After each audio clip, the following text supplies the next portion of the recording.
నమస్తే, welcome to question hour. నేను సాయి. ఇక పదవంటే మోజు పడని రాజకీయ నాయకుడు ఉండరు. కానీ తెలంగాణలో విచిత్ర పరిస్థితి నెలకొంది. పిలిచి ఎమ్మెల్సీ టికెట్ ఇస్తామని బతిమలాడుతున్న ముఖ్యమైన నేతలు ముందుకు రావడం లేదు. తెలంగాణలోని 2 పట్టభద్రుల స్థానాల ఎన్నికలకు రంగం సిద్ధమైంది. ఓటర్ల నమోదుకు ఎన్నికల సంఘం ప్రకటన కూడా ఇచ్చేసింది. కానీ సిట్టింగ్ ఎమ్మెల్సీలు, మాజీ ఎమ్మెల్యేలు ఈసారి కూడా పోటీకి దూరంగానే ఉండాలంటూ డిసైడ్ అయినట్టుగా తెలుస్తోంది. దీంతో రాజకీయ పార్టీలు కొత్త అభ్యర్థులకు కూడా వేట మొదలుపెట్టేశాయి. ఈ సందర్భంగా జోరుగా చర్చ కూడా జరుగుతోంది. ఇప్పటికే పట్టభద్రుల ఓటర్ నమోదు ప్రక్రియ కూడా ప్రారంభమైంది. సెప్టెంబర్ చివరిలోగా పట్టభద్రులు ఓటు నమోదు చేసుకునేందుకు కూడా అవకాశం కల్పించారు. ప్రధానంగా రాజకీయ పార్టీలు 2 స్థానాలను కూడా ప్రతిష్టాత్మకంగా భావిస్తున్నాయి. ఇటు హైదరాబాద్, రంగారెడ్డి, అలాగే మహబూబ్ నగర్, ఇక వరంగల్, నల్గొండ, ఖమ్మం పట్టభద్రుల ఎమ్మెల్సీ స్థానాలపై ఫోకస్ పెట్టినట్టుగా తెలుస్తోంది. ఈ 2 స్థానాలకు సంబంధించి కూడా వచ్చే ఏడాదిలో ఎన్నికలు నిర్వహించనున్నారు. ఇక హైదరాబాద్ పట్టభద్రుల నియోజకవర్గం నుండి గత ఎన్నికల్లో సురభి వాణిదేవి బీఆర్ఎస్ పార్టీ అభ్యర్థిగా పోటీ చేసి గెలిచారు. అయితే ఈసారి కూడా తనకు పోటీ చేసే ఉద్దేశం లేదంటూ వాణిదేవి చెప్పుకొచ్చినట్టుగా ప్రచారం జోరందుకుంది. ఇక బలమైన నాయకులు ఉన్న ఎమ్మెల్సీ పోటీకి ఎందుకు ఆసక్తి చూపడం లేదు. ఎమ్మెల్సీ ఎన్నికల్లో వ్యక్తిగత ఇమేజ్ గెలిపిస్తుందా? పట్టభద్రుల ఓటర్ల తీర్పు అసెంబ్లీ ఎన్నికలపై ప్రభావం చూపుతుందా? ఇక ఇదే అంశానికి సంబంధించి మరిన్ని డీటెయిల్స్ అందించడానికి ఈ క్వశ్చన్ అవర్ కార్యక్రమంలో పాల్గొనడానికి న్యూస్ రూమ్ నుండి మా కోలీగ్ హిమబిందు సిద్ధంగా ఉన్నారు. బిందు, వంశీ సిద్ధంగా ఉన్నారు. Vamshi. Yeah right Sai, good afternoon. మొత్తంగా చూస్తున్నాం పట్టభద్రుల ఎమ్మెల్సీ ఎన్నికలకు సంబంధించి అప్పుడే రాజకీయ పార్టీలు ప్రతివ్యూహాలు రచిస్తున్నాయి. సో మీరు చెప్తున్నట్టుగా ఈసారి ఎన్నికల్లో పోటీ చేసేందుకు ఎప్పుడూ కూడా సిట్టింగ్ స్థానాల్లో మరలా వాళ్లే పోటీ చేసేందుకు ఆసక్తి చూపుతారు. కానీ ఈసారి ప్రధాన రాజకీయ పార్టీల నుంచి అభ్యర్థులు ఎవరు అంతగా ముందుకొచ్చే పరిస్థితి లేవు. ఇక్కడ ఇప్పటి వరకు హైదరాబాద్, రంగారెడ్డి, మహబూబ్ నగర్ కు సంబంధించి సురభి వాణిదేవి ప్రాతినిధ్యం వహిస్తుంటే సురభి వాణిదేవి ఈసారి ఎన్నికలకు దూరంగా ఉండబోతున్నారు. రకరకాల అంశాలు, తన వయోభారం 74 సంవత్సరాలు, ఇప్పటికే తను వయసు రీత్యా దూరంగా ఉంటున్నామని చెప్తున్నా. పార్టీ అధికారంలో లేదు బీఆర్ఎస్ పార్టీ. ఈసారి ఎమ్మెల్యేలు, ఎంపీలు వీళ్ళందరూ కూడా భుజస్కంధాలపై వేసుకుని అప్పట్లో ఆమెను గెలిపించారు. కానీ ఇప్పుడు ఆ పరిస్థితులు అని చెప్పి ఆమె దూరంగా ఉంటున్నట్టు తెలుస్తుంది. అయితే బీఆర్ఎస్ ఇక్కడ సరికొత్త వ్యూహాన్ని అమలు చేయబోతోంది. గతంలో కూడా మనం చూసాం, అసెంబ్లీ ఎన్నికల్లో బీఆర్ఎస్ కు మంచి పట్టుంది ఈ నియోజకవర్గాల్లో, ఒక మహబూబ్ నగర్ తప్పిస్తే. సో ఇక్కడ ముఖ్యంగా చూడాలి అంటే బీఆర్ఎస్ మరోసారి తన పట్టును నిలుపుకునే ప్రయత్నం ఖచ్చితంగా చేస్తుంది. బీసీ నినాదాన్ని ఈసారి తెరపైకి తీసుకొస్తుంది. బీసీ అభ్యర్థిని దింపేందుకు కూడా బీఆర్ఎస్ కసరత్తు చేస్తూ ఉంటే, కాంగ్రెస్ పార్టీ ఎక్కడైతే మనం సాధించాలనుకుంటున్నామో, ఎక్కడైతే పోగొట్టుకున్నామో ఆ సీట్లను సాధించేందుకు ముందుకు వెళ్తామంటూ అటు కాంగ్రెస్ కూడా వ్యూహరచన చేస్తుంది. భారతీయ జనతా పార్టీ నుంచి రామచంద్రరావు ఉన్నప్పటికీ తను పార్టీకి ఇప్పుడు అధ్యక్షుడిగా కొనసాగుతున్నారు. తెలంగాణలో ఒక ఎమ్మెల్సీ అభ్యర్థిగా పోటీ చేస్తే తన స్థాయి తగ్గుతుంది, లేదంటే రేపు అసెంబ్లీ ఎన్నికల్లో ఎమ్మెల్యేగా పోటీ చేయాల్సిన పరిస్థితి రావచ్చు. అందుకోసం ఇప్పుడు తాను పోటీ చేయడానికి సిద్ధంగా లేరు. అటు భారతీయ జనతా పార్టీ నుంచి కూడా ఆశావాహులున్న ఎవరి పేరు ఫైనల్ చేస్తుంది అధిష్టానం అనేది కూడా చర్చ సాగుతోంది. ఈ 3 పార్టీలు కూడా ఈ ఎన్నికలను అత్యంత ప్రతిష్టాత్మకంగా తీసుకున్నాయి. ఇక్కడ గెలిచిన వారే రేపు రాబోయే ఎన్నికల్లో విజయం సాధించేందుకు అవకాశాలు ఎక్కువగా ఉంటాయి. కాబట్టి 3 పార్టీలు ఈ ఎన్నికను ప్రతిష్టాత్మకంగా తీసుకోవడానికి ప్రధాన కారణం పట్టభద్రుల ఎన్నిక అనేసరికి, పట్టభద్రుల ఎన్నికకు సంబంధించి ఇక్కడ అందరూ విద్యావంతులు ఉంటారు, నిరుద్యోగులు ఉంటారు. సో వీరందరూ ఎవరికి పట్టం కడతారో రేపు ఎన్నికల్లో కూడా వారికే విజయ అవకాశాలు ఎక్కువగా ఉంటాయనేది పార్టీలు అంచనా వేస్తున్నాయి. అందుకు తగ్గట్టుగా పార్టీలు ఏర్పాట్లు చేస్తున్నాయి. సో ఇదే అంశానికి సంబంధించి మనతో మాట్లాడేందుకు చరణ్ కౌశిక్ గారు కాంగ్రెస్ పార్టీ నుంచి అందుబాటులో ఉన్నారు. చరణ్ కౌశిక్ గారు, గుడ్ ఆఫ్టర్నూన్.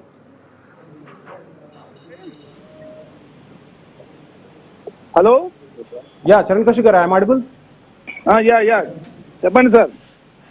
ఎమ్మెల్సీ ఎన్నికల నగారా మోగింది. ఒకవైపు ఓటర్ రిజిస్ట్రేషన్ అనేది సెప్టెంబర్ వరకు సాగుతుంది.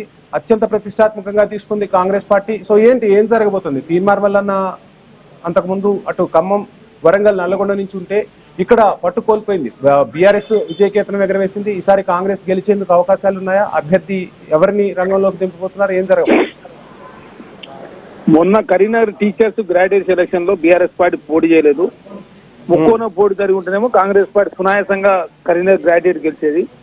టీచర్ సెలక్షన్ లో కాంగ్రెస్ పార్టీ పోటీ చేయలేదు. కొన్ని తప్పిదాల మూలంగా మేము అక్కడ టీచర్ సెలక్షన్ లో పోటీ చేయలేదు. నరేంద్ర రెడ్డి గారిని టీచర్ ఎలక్షన్ లో పోటీ చేయించి తర్వాత ప్రసన్న హరికృష్ణ గారికి గ్రాడ్యుయేట్ ఎలక్షన్ లో టికెట్ ఇచ్చి ఉంటే 2 స్థానాలు గెలిచేవాళ్ళం. అక్కడ జరిగిన తప్పును ఇక్కడ జరగొద్దని చెప్పి కాంగ్రెస్ పార్టీ భావించి వరంగల్, ఖమ్మం, నల్గొండ కావచ్చు, మహబూబ్నగర్, రంగారెడ్డి, హైదరాబాద్ కావచ్చు, ఈ 2 గ్రాడ్యుయేట్ ఎలక్షన్లు చాలా ప్రతిష్టాత్మక తీసుకొని ముందుకు పోతా ఉంది. ఈ 2 సిట్టింగ్ స్థానాలు కూడా ఒకటి బీఆర్ఎస్ పార్టీ సిట్టింగ్ స్థానాన్ని Nalgonda, Khammam, Warangal Congress party by election లో గెలిచింది. ఇక్కడ వరంగల్, రంగారెడ్డి, హైదరాబాద్ సంబంధించి సిట్టింగ్ ప్రస్తుతానికి బీఆర్ఎస్ పార్టీకి ఉన్నది. ఈ 2 స్థానాలు గెలిచే లక్ష్యంతో కాంగ్రెస్ పార్టీ ముందుకు పోతా ఉంది. అక్కడ వరంగల్, నల్గొండ, ఖమ్మం సంబంధించి 32 ఎమ్మెల్యేలు కాంగ్రెస్ పార్టీకి ఉన్నారు, బీఆర్ఎస్ పార్టీకి 2 ఉన్నారు. ఇక్కడ కూడా అత్యధికంగా బీఆర్ఎస్ పార్టీ కావచ్చు, తర్వాత బీఆర్ఎస్ పార్టీకి ఎక్కువగా ఇక్కడ రంగారెడ్డి, నల్గొండ, రంగారెడ్డి తర్వాత అందుకోసమే నేను ఆ క్వశ్చన్ అడిగాను. హైదరాబాద్, రంగారెడ్డిలో అసెంబ్లీ ఎన్నికల్లో కాంగ్రెస్ పార్టీకి అంత పట్టు చిక్కలేదు, ఉప ఎన్నికల్లో కొంత పుంజుకున్నా ఇప్పుడు ఆ ప్రభావం ఉంటుందా? ఎందుకంటే జాబ్ క్యాలెండర్ అంశం ఇప్పుడు పెద్ద ఎత్తున చర్చకు వస్తుంది. మరోవైపు నిరుద్యోగులు కాంగ్రెస్ సర్కార్ పై విమర్శలు వ్యక్తం చేస్తూ ఉన్నారు. ఒక రకంగా ధర్నాలు, రాస్తారోకోలు జరుగుతున్నాయి. ఎక్కడా కూడా సంతృప్తి లేని సమయంలో ఇప్పుడు మీకు విజయావకాశాలు ఉంటాయా? ఇక్కడ ప్రధానంగా ఉద్యోగులకు సంబంధించి కాంట్రాక్ట్ కావచ్చు, అవుట్ సోర్సింగ్ కావచ్చు, రెగ్యులర్ ఎంప్లాయీస్ కావచ్చు, ప్రమాద బీమా కాజు మొదలు పెడితే మొదటి తారీఖు జీతాలు ఇచ్చే వరకు కాంగ్రెస్ ప్రభుత్వం ఉద్యోగుల మన్ననలో పొందిన మాట వాస్తవం. ఆర్టీసీ సంబంధించి కూడా కాదు సార్, ఇక్కడ 1వ తారీఖు జీతాలు ఇవ్వటం అనేది అది బాధ్యత. పని చేయించుకున్నారు, శాలరీస్ ఇస్తూ ఉన్నారు. ఏ ప్రభుత్వం అన్నా ఇవ్వాల్సిన ఇదే కదా. ఎందుకు దాన్ని అంత క్రెడిబుల్ గా చెప్పుకుంటుంది కాంగ్రెస్? పన్నుల నుంచి ప్రజల నుంచి వచ్చిన పన్నుల నుంచే కదా మీరు జీతాలు ఇచ్చేది. సార్ గతంలో అది కాంగ్రెస్ పార్టీ నుంచి వచ్చినట్టు చేస్తూ ఉన్నారు. మాట్లాడాల్సి వస్తుంది. వాళ్ళు ఇవన్నీ మేము చేసింది కాబట్టి చేసింది చెప్తా ఉన్నాం. సెకండ్, ప్రమాద బీమా ఒకనాడు లేదు. సింగరేణి కావచ్చు, ఆర్టీసీ కావచ్చు, తర్వాత తెలంగాణ రాష్ట్రంలో కాంట్రాక్టు, రెగ్యులర్, తర్వాత అవుట్ సోర్సింగ్ అందరికి కూడా ప్రమాద బీమా రాష్ట్ర ప్రభుత్వం కల్పించింది. అదే కాకుండా హెల్త్ బీమా కల్పించారు. తర్వాత డిఎల్ కొన్ని ఇవ్వలేకపోవచ్చు, కొన్ని నెరవేర్చారు. కారుణ్య నియామకాలు కావచ్చు, అన్ని కూడా నెరవేర్చే ప్రయత్నం కాంగ్రెస్ ప్రభుత్వం చేస్తా ఉంది. ఉద్యోగులు మనన్నారు. తర్వాత ఉద్యోగులు ఇప్పుడు పోలీస్ నోటిఫికేషన్ కూడా అందులో భాగంగానే ఇచ్చిందా? ఎన్నికల్లో భాగంగానే నోటిఫికేషన్ ఇచ్చారా? ఇప్పుడు గుర్తొచ్చిందా సార్? ఎలక్షన్ ఇప్పుడు లేవు, మార్చిలోనే గ్రాడ్యుయేట్ ఎలక్షన్. అవును, అప్పుడు ఇవ్వలేం కదా నోటిఫికేషన్ ఇస్తే అప్పుడు చెప్పుకోవచ్చు కదా సార్. 40,000 ఉద్యోగాలు ఈ సంవత్సరంలో ఇవ్వాలని చెప్పేసి ప్రభుత్వం భావించి ఇప్పటి వరకు 70,000 చిల్లర అయినాయి కాబట్టి 40,000 1,10,000 అవుతుంది. అదే కాకుండా ఎక్కడ కూడా చిన్న పేపర్ లీక్ జరగలేదు. టెట్ నిర్వహించడం, డిఎస్సి నిర్వహించడం, గ్రూప్ 1, గ్రూప్ 2, గ్రూప్ 3, గ్రూప్ 4, తర్వాత నిరుద్యోగులు 2 సార్లు ఏజ్ పెంచడం రాష్ట్ర ప్రభుత్వం పెంచింది. సరే, అనుకున్న స్థాయిలో జాబ్ క్యాలెండర్ కావచ్చు, ఇంకో చేయలేకపోతున్నారు. సాధ్యత కాంగ్రెస్ ప్రభుత్వం ప్రజలకు ఇచ్చిన హామీ నెరవేరుస్తుందని చెప్పి నిరుద్యోగులు కావచ్చు, ఉద్యోగులు కావచ్చు, తెలంగాణ రాష్ట్రంలో సమాజం అంతా ఆలోచిస్తాను. ఎందుకంటే ప్రపంచవ్యాప్తంగా గ్లోబలైజేషన్ లో భాగంగా ఇన్ఫ్లేషన్ కావచ్చు, యుద్ధాలు కావచ్చు, రకరకాల సమస్యలతో రియల్ ఎస్టేట్ పడిపోవడం కావచ్చు, ఆర్థిక పరిస్థితి అతలాకులం కావచ్చు, అప్పులు అధికంగా పెరగడం కావచ్చు, రకరకాల సమస్యలు ఉన్నాయి. ఇది తెలంగాణ, ఖమ్మం, వరంగల్, నల్గొండకు సంబంధించి ఎవరైతే అక్కడ గెలిచారో ఆ తీన్మార్ మల్లనే మీపై అసంతృప్తి వ్యక్తం చేశారు. ఆయన పార్టీ పెట్టుకున్నారు, ఆయన అటు వెళ్ళిపోయారు. సో ఇప్పుడు ఆ లోటుని ఏ విధంగా భర్తీ చేయబోతుంది కాంగ్రెస్ పార్టీ? మాకు పోయిన నష్టమే లేదు. ఆయన పోటీ చేసినా కూడా ఆయన పనిలో సునాయాసంగా కాంగ్రెస్ పార్టీ గెలవబోతా ఉంది. వరంగల్ కావచ్చు, ఖమ్మం కావచ్చు, నల్గొండ కావచ్చు. ఒక సూర్యాపేట స్టేషన్ కనుక మిగతా అంతా కూడా కాంగ్రెస్ పార్టీ ఎంపీలు ఉన్నారు, ఎమ్మెల్యేలు ఉన్నారు. తర్వాత ఈ సీట్ను కూడా పోయినసారి 30,000 ఫస్ట్ సారి పోటీ చేసినప్పుడు రామనాయక్ గారికి మంచినే ఓట్లు వచ్చినాయి. కాకపోతే కోదండరామ్ గారు కావచ్చు, రాములు గారు కావచ్చు వేరువేరుగా పోటీ చేయడం, తిన్మర్మలన పోటీ చేయడం తోటి ఆ రోజు పల్లరాజేశ్వరం గెలిచారు. సెకండ్ సారి తిన్మర్మలన గెలిచిన పరిస్థితి. కాబట్టి ఐక్యంగా ముందుకు పోయే ప్రయత్నం జరుగుతూ ఉంది. సిపిఐతో కూడా కాంగ్రెస్ పార్టీతో పోతుంది, టీజేఎస్తో పోతుంది. ఈసారి సింగిల్ క్యాండిడేట్ కూడా పోటీ చేయబోతా ఉన్నాడు. కాబట్టి సునాయాసంగా గెలుస్తున్న ఒక విశ్వాసంతో ఉన్నాం. తర్వాత జూబ్లీస్ బై ఎలక్షన్ కావచ్చు, కంటోన్మెంట్ బై ఎలక్షన్ కావచ్చు, అన్ని ఎంపీ ఎలక్షన్ లో కూడా కాంగ్రెస్ పార్టీ సెకండ్ ఉన్నది. ఇప్పటి వరకు ఓవైపు బీఆర్ఎస్ ప్రభుత్వంపై విమర్శలు చేస్తుంది, ప్రజల్లో అసంతృప్తి వస్తుంది అంటే, సో ఎన్నికల్లో గెలుస్తూ ఉన్నాం, ఇదే మా రెఫరెండం, ప్రజల్లో ఎక్కడ అసంతృప్తి లేదు అని చెప్పుకుంటున్న కాంగ్రెస్ పార్టీకి, ప్రస్తుతం అధికారంలో ఉన్న కాంగ్రెస్ ప్రభుత్వానికి రేపు ఈ ఎమ్మెల్సీ ఎన్నికల్లో ఒకవేళ ఫలితాలు అటు ఇటు అయితే పరిస్థితి ఏంటి? అప్పుడు ఒప్పుకుంటారా ప్రజల్లో వ్యతిరేకత ఉందని చెప్పి? సార్, ఈ ఎలక్షన్ కాదు, ఒక ఎలక్షన్ కు ఒక ఎలక్షన్ తేడా ఉంటది. పోయినసారి 2 బీఆర్ఎస్ పార్టీ గెలిచింది, మరి ఎందుకు 23 ఎలక్షన్లు బీఆర్ఎస్ పార్టీ గెలవలేదు? కాబట్టి ప్రతి ఎలక్షన్ ఇంకో ఎలక్షన్ కు రెఫరెండం అనుకోవాల్సిన అవసరం లేదు. రకరకాల ఫ్యాక్టర్స్ పనిచేస్తే ఖచ్చితంగా ఈ 2 గ్రాడ్యుయేట్ కాంగ్రెస్ పార్టీ గెలిచిందని పూర్తి విశ్వాసం. ఆ విధంగా ముందస్తుగానే క్యాండిడేట్ అనౌన్స్ చేయాలని చెప్పి భావిస్తాము. దానిలో భాగంగా బలమైన అభ్యర్థి ప్రయత్నం కాంగ్రెస్ పార్టీ ముందుకు పోతాం.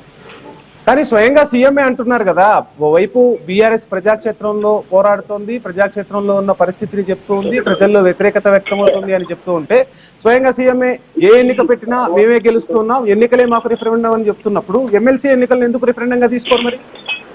సార్, మీరు రిఫరెండంగా తీసుకోకున్నా కూడా మీరు గ్రాడ్యుయేట్ ఎలక్షన్ కావచ్చు, టీచర్ ఎలక్షన్ కావచ్చు, అంతకుముందు అనేటువంటి మున్సిపల్ ఎలక్షన్ కావచ్చు, గ్రామ పంచాయతీ ఎలక్షన్ కావచ్చు, కాంగ్రెస్ పార్టీ అత్యధికంగా కౌన్సిలర్లు, కార్పొరేటర్లు కావచ్చు, సర్పంచ్లు కావచ్చు, ఉప సర్పంచ్ కూడా అత్యధికంగా కాంగ్రెస్ పార్టీ గెలిచింది. తర్వాత కరీంనగర్ మేము ఓడిపోయినాం, అక్కడ బీజేపీ గెలిచింది 2 గ్రాడ్యుయేట్ టీచర్స్. మరి తర్వాత కంటోన్మెంట్ కావచ్చు, దూబేలో బీజేపీ ఓడిపోయిన పరిస్థితి మనం చూస్తాం. కాబట్టి ఒక ఎలక్షన్ ఇంకో ఎలక్షన్ కు 3 మారుతా ఉంది. ఖచ్చితంగా మేము గెలుస్తామనే పూర్తి విశ్వాసంతో ముందుకు పోతా ఉన్నాం. పోయినసారి చేసిన తప్పులు చేయొద్దని చెప్పేసి కాంగ్రెస్ పార్టీ భావించి ముందస్తుగా క్యాండిడేట్ అనౌన్స్ చేసే ప్రయత్నం జరుగుతూ ఉంది. బీఆర్ఎస్ పార్టీ కనీసం కమిటీ లేని పరిస్థితి ఉన్నది. అదే కాకుండా ప్రతిపక్ష నాయకుడు అసెంబ్లీ రాని పరిస్థితి కూడా మనం చూస్తా ఉన్నాం. కాబట్టి థ్యాంక్ యూ చరణ్ కౌశిక్ గారు. రైట్, మొత్తంగా ఎమ్మెల్సీ నగారా మోగింది. ప్రధాన రాజకీయ పార్టీలన్నీ కూడా ప్రతి వ్యూహాలు రచిస్తూ ఉన్నాయి. ఇదే అంశానికి సంబంధించి మనతో మాట్లాడేందుకు శ్రీపాల్ రెడ్డి గారు మనకు అందుబాటులో ఉన్నారు. శ్రీపాల్ రెడ్డి గారు నమస్కారం. సమ్ నెట్వర్క్ ఇష్యూ ఉన్నట్టుంది. సో రాజకీయ పార్టీలు ప్రతి వ్యూహాలు రచిస్తూ ఉన్నాయి. ఓవైపు ఎన్నికల కమిషన్ మాత్రం సెప్టెంబర్ వరకు ఇంకా ఓటర్లు నమోదు చేసే ప్రక్రియనైతే చేపడుతుంది. 2 ఎమ్మెల్సీ స్థానాలకు సంబంధించి ఎవరి ప్రతి వ్యూహాలు రచిస్తున్నా ఓవైపు ప్రభుత్వం నోటిఫికేషన్లు విడుదల చేస్తూ ఉంది. జాబ్ క్యాలెండర్ విడుదల చేయాలంటూ నిరుద్యోగులు పట్టుబడుతున్నారు. ఇప్పటి వరకు జరిగిన ఎన్నికలు తెలంగాణలో ఒక ఎత్తు అయితే ఇప్పుడు జరిగే ఎన్నికతో ప్రభుత్వాలకు అదేవిధంగా ప్రతిపక్షాలకు కూడా ఒక క్లారిటీ వచ్చే అవకాశాలు కనిపిస్తూ ఉంటాయి. ఎమ్మెల్సీ ఎన్నికలు వచ్చేసరికి ఇక్కడ ఉద్యోగులు ఉంటారు, నిరుద్యోగులు ఉంటారు. సో చాలా మంది ఆశావాహులు కూడా ఉద్యోగాల కోసం ఎదురు చూస్తున్న తరుణంలో ప్రస్తుత కాంగ్రెస్ ప్రభుత్వానికి పట్టం కట్టబోతున్నారా, లేదంటే బీఆర్ఎస్ ప్రభుత్వాన్ని రావాలని కోరుకుంటే ఖచ్చితంగా ఈ ఎన్నికల్లోనే ఆ ఫలితం అనేది రిఫ్లెక్ట్ అవుతుంది అనేది కూడా రాజకీయ విశ్లేషకుల నుంచి వినిపిస్తున్నమాట. ఎక్కడికక్కడ ప్రతి వ్యూహాలు నడుస్తున్నా రాజకీయ పార్టీలు మాత్రం అభ్యర్థుల వేటలో నిమగ్నమయ్యాయి. అటు బీఆర్ఎస్ కూడా అత్యంత ప్రతిష్టాత్మకంగా తీసుకుంది.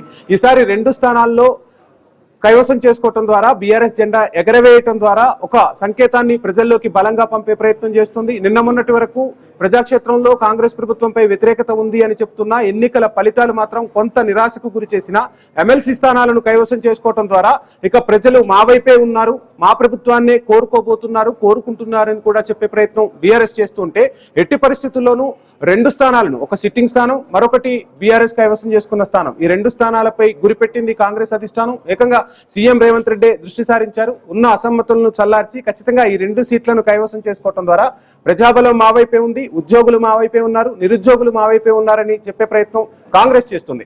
ఇక భారతీయ జనతా పార్టీకి హైదరాబాద్ రంగారెడ్డిలో కాస్త పట్టుంది. ఇక్కడ తమకు అంది వచ్చిన అవకాశాన్ని ఖచ్చితంగా వినియోగించుకోవాలని చెప్పి భారతీయ జనతా పార్టీ చూస్తుంది. సో రాబోయే ఎన్నికల్లో అధికారంలోకి రావాలి అంటే ప్రతి ఎన్నికను కూడా అత్యంత ప్రతిష్టాత్మకంగా తీసుకుంటోంది. నిన్న ఢిల్లీలో జరిగిన మీటింగ్ లో కూడా అటు బండి సంజయ్ ఇంట్లో భారతీయ జనతా పార్టీకి చెందిన ఎంపీలంతా సమావేశమయ్యారు. ఒక ఆత్మీయ సమావేశాలు జరుగుతున్నాయి. ఖచ్చితంగా తెలంగాణలో అధికారంలోకి రావాలంటే ఏం చేయాలి, ఇక ప్రతి ఎన్నికలో ప్రతి వ్యూహాలు ఏ విధంగా రచించాలి, ముందు అందరూ కలిసికట్టుగా ఏ విధంగా ముందుకు వెళ్లాలన్న దానిపై అటు భారతీయ జనతా పార్టీ కూడా పూర్తిగా దృష్టి సారిస్తుంది. ఇక రామచంద్రరావు గతంలో విజయం సాధించిన ఇప్పుడు ఆయన భారతీయ జనతా పార్టీ అధ్యక్షుడిగా ఉన్నారు కాబట్టి ఎన్నికల్లో పోటీ చేయడం ద్వారా ఫలితం తారుమారైతే కాస్త ఇబ్బంది ఎదురవుతుంది. కాబట్టి అందులోనూ అసెంబ్లీ ఎన్నికల్లో పోటీ చేయడం ద్వారా ఒక ఎమ్మెల్యేగా శాసనసభలోకి అడుగు పెట్టాలని రామచంద్రరావు చూస్తున్నారు. భారతీయ జనతా పార్టీ నుంచి కూడా ముమ్మరంగా అభ్యర్థుల వేటైతే కొనసాగుతోంది. అటు ఖమ్మం, నల్గొండ, వరంగల్ కి సంబంధించి ఎవరిని తీసుకురాబోతున్నారు ముందుకు, ఇటు హైదరాబాద్, మహబూబ్ నగర్, రంగారెడ్డికి సంబంధించి అభ్యర్థులు ఎవరు ఉండబోతున్నారు అనేది మాత్రం తెలంగాణ రాజకీయాల్లో ఉత్కంఠ రేపుతోంది. ఇటు ప్రధాన పార్టీలు, అటు ప్రతిపక్షం, అధికార పక్షం మాత్రం ఈ ఎన్నికను అత్యంత ప్రతిష్టాత్మకంగా తీసుకున్నాయి. ఎక్కడా మేము వెనక్కు తగ్గే ప్రసక్తే లేదంటుంది భారతీయ జనతా పార్టీ. ముక్కోణపు పోరు నడవబోతుందా? ఎమ్మెల్సీ ఎన్నికలతో తెలంగాణ రాజకీయ ముఖ చిత్రం మారబోతుందా? తెలంగాణలో ఎమ్మెల్సీ ఎన్నికల నగర మోగిన నాటి నుంచే ప్రధాన రాజకీయ పార్టీలన్నీ కూడా అస్త్రశస్త్రాలను, ప్రతి వ్యూహాలను సిద్ధం చేస్తున్నాయి. కానీ ఎప్పుడూ లేని విధంగా ఎమ్మెల్సీ స్థానాలంటే ఆ పార్టీలోని ఆశావాహులు చాలా మంది కూడా మేమంటూ ముందుకొచ్చే పరిస్థితి ఉంటుంది. కానీ ఈసారి మాత్రం తెలంగాణలో జరుగుతున్న ఎమ్మెల్సీ ఎన్నికలకు అభ్యర్థులు అంతగా ఆసక్తి చూపట్లేదు. పార్టీలే అభ్యర్థులను బ్రతిమాలిన పరిస్థితి కనిపిస్తోంది. ఓవైపు బీఆర్ఎస్ నుంచి పోటీ చేసిన సురభి వాణిదేవి మాత్రం ఈసారి తాను పోటీకి సుముఖంగా లేను, వయసు రీత్యా తను వైదొలుగుతున్నానని చెప్తున్నారు. మరొక రకంగా అక్కడ బీసీ అభ్యర్థిని నిలబెట్టడం ద్వారా బీసీ నినాదాన్ని ప్రజల్లోకి తీసుకెళ్లే విధంగా అటు బీఆర్ఎస్ అయితే వ్యూహాలు రచిస్తోంది. కాంగ్రెస్ ఏం చేయబోతుంది అనేది ఇక్కడ ప్రధాన ప్రశ్న. ఇక్కడ ఓటర్ల లిస్టును దగ్గర పెట్టుకుని కులాల వారీగా సమీకరణాలు చేస్తున్నారు. ఎవరి ఓట్లు ఎటువైపు ఉన్నాయి, ఎన్ని ఓట్లు మనం క్యాష్ చేయాలన్న దానిపై కూడా అప్పుడే రాజకీయ పార్టీలు లెక్కలు కడుతున్న తరుణంలో ఈసారి మాత్రం నిరుద్యోగులు తమ గొంతును ఓటు ద్వారా వినిపించే ప్రయత్నం చేయబోతున్నారు. జాబ్ క్యాలెండర్ విడుదల చేయలేదనేది ప్రస్తుత ప్రభుత్వంపై వినిపిస్తున్న విమర్శ. నోటిఫికేషన్ విడుదల చేసినా ఆ నోటిఫికేషన్ ఎందుకు పనికిరాదు, ఇది కూడా ఎలక్షన్స్ లో భాగంగానే ఒక స్టంట్ అంటూ కూడా చెప్తున్నారు. కానీ ప్రస్తుత కాంగ్రెస్ ప్రభుత్వం మాత్రం 1వ తారీఖే మేము ఎంప్లాయీస్ కి శాలరీస్ వేస్తూ ఉన్నాం, వాళ్లకు బీమా సౌకర్యాలు కల్పిస్తున్నాం, ఎప్పుడూ లేని విధంగా ఉద్యోగుల పక్షాన మేము నిలుస్తున్నాం, అటువంటి ఉద్యోగులు మా వైపే ఉంటారని కాంగ్రెస్ పార్టీ చెప్తోంది. భారతీయ జనతా పార్టీ అధికారంలోకి రావడం కోసం ఎన్ని వ్యూహాలు రచించాలో అన్ని వ్యూహాలు రచిస్తోంది.